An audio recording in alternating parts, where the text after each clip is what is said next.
guys, as always, this is Andres Smirnov with the Fast Lane Truck, and with me, Kent with MrTruck.com. and you're here for Ask Mr. Truck.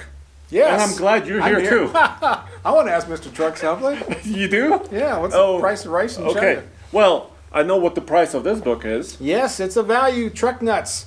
TruckNutsBook.com. This puppy here has all the things we could think of that were important to you readers. Thank you guys for sending in your questions. It's really important for us to know what you guys care about. And we've got 5 questions today, right? Okay, yeah, I believe that. So the first one comes from James, and I don't have the last name here. But it's a question about fuel additives, and especially diesel fuel additives. He says he has a 2016 F250 Super Duty with a 6.7 liter diesel. Do you recommend to use diesel fuel additives, and if so, which do you believe are the best brands and why? Best brands is tough because there's a lot of good brands. Yeah, and they're all over the place. If you know a over-the-road trucker, ask him what he uses. Maybe it's DP or wherever he uses. I mean, I like Amsoil. I like Royal Purple. I like so many of them out there that are very good. And I mean, you know, that's the thing with diesels. They need a little extra help because they are expensive and they're complicated. They on the older truck, like you had 100,000 miles, that's when I would start using a fuel additive. I don't think you need it before that, but at a certain point, you need something to clean up the injectors, clean up your fuel lines, your pumps, all that stuff.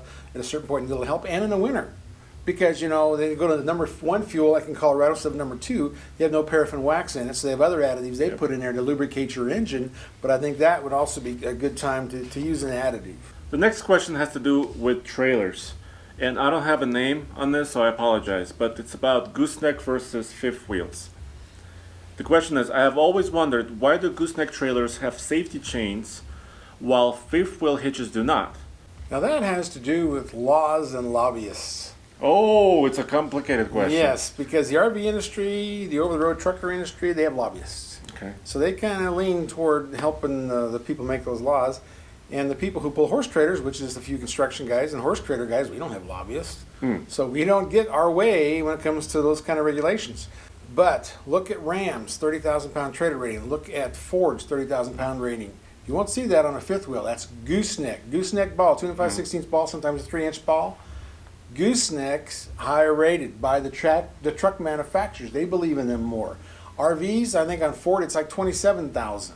Yes. So 3,000 different. On the Ram it might be 26,000. So there's a difference, and it's not, you know. So safety chains are irrelevant to the product itself and the strength of the product. That's what it is. It's not about strength. It's about lobbying and about laws and who's got the money and all that stuff. But no, it's got, you know, your gooseneck is a stronger setup, a stronger connection, and that's my story. But we always use gooseneck trailers on our gauntlet test when we tow with the heavy duties. Yep, it is. That's and the we way use it works. chains. Yeah, but that's the proof is what the truck manufacturers, how they rate them. Okay. Keith says, I wonder if you would consider doing a winter tire shootout test for half tons and 3/4 tons. I have a Ram 2500 diesel, and I noticed that most reviews for winter tires are SUVs and cars. What about pickup trucks? Now, he lives in Quebec, Canada, where winter tires are required in the winter. So he's wondering about different brands of tires and on and about winter tires for pickup trucks. It's a good idea. We are going to try to get a hold of some of these tire companies, get the track thing figured out, and see how we're going to do it with trucks. Because I'd like to have that kind of a test too. You know, I've been on tests with Blizzek from BF Goodrich and some of those other things, and there's a lot of difference in the bite, which is what we're learning about these new tires on the Raptor, and like what you put on your truck. Yeah, and actually, our old Raptor also has a new tire, the BFG Goodrich TA KO2s. Yeah. Very similar to the tire on the new Raptor. And we are doing actually a lot of off-road tests at tfltruck.com. So we take them on Gold Mine Hill, and we do some of them in the winter time. So we do have some experience. So you can check out some of those videos already. Why is TFL Truck using 6.0 mpg as the benchmark on the up the hill for measurement and judging the trucks? And the answer is actually 2-part. So we wanted to make it difficult. You know, we wanted to set the bar really high, and the 6 mpgs, this is measured with a trip computer, truck's computer on the way up. 6 mpg was where the Ram Eco Diesel was at. Actually, the Ram Eco Diesel was a little bit above that, about 6.2, 6.3, but we used the 6.0 to make it, challenging for all the trucks. Right. To try to be efficient while towing maximum loads. And that's how kind of a lot of that works when you're figuring out benchmarks. You figure out what's the best in each category, and that's kind of where you start at. Then everybody else is measured against that best number. So, final question has to do with 3/4 ton heavy duties. A few questions to consider while getting a new heavy duty truck. Now, he narrowed it down to Ram 2500 Cummins or a GMC Sierra 2500. Both crew cabs with 4-wheel drive and luxury trims. So he's looking at sort of optioned out trucks for heavy duties. And on the GMC, Andrew's looking on the 2017 with a new Duramax LP5.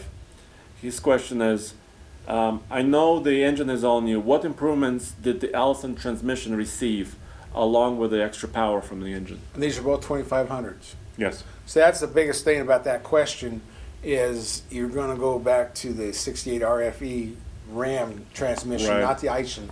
Right. And you have the Allison. So it's really hard to say anything bad against the Allison. Right. So in that comparison, I would probably go with that 2500 GM, even though the engine's new. And I talked to the engineer about their Duramax, and they said that they didn't need to do much, and I believe them. Mm-hmm. Now, maybe when we get that 30,000 pound trailer capacity instead of this 23,000 pound thing you're playing with now, Maybe they'll do something. yes, we might learn more about that. But what it's rated for, I mean, you're not going to hurt that Allison, man. Allison's in buses, it's in big trucks, it's in road graders, it's in everything. So, if that's what you're going to judge the two trucks for, I would go with the GMC, just on the transmission side of it. Yeah, and I have an old Duramax 2002 with an Allison 5-speed. Yeah. The new trucks are 6 speeds. Right, right. And I like the transmission for what it does. The grade shifting is really incredible. Yeah. How smart the transmission is and actually helps you going down the hill. The next question he's considering is, you already discussed that, would you hold off for a year or not? I mean, it's really hard to say, like you said. You could win with it, or there may be issues. Yeah, that is. It's a tough decision there. On the Ram, he's asking about the 68 RFE, which is transmission in the 3/4 tons, Right. with the lower rating on the Cummins motor. Because Yes, that Cummins exactly. motor is not a high output engine in a 3/4 ton Ram. Right, and it's because of that transmission. And the final part of Andrew's question is, do I wait for 2018 when the new Ram Cummins rating for the power comes out? How many questions does this guy have? Well, he had 4 questions. Holy cow! Nobody. I mean, Well, sometimes so- there's no way of knowing that. I mean, we don't know. No. 2018. What we do know is we saw prototypes testing Yes. with the new Ram heavy duties.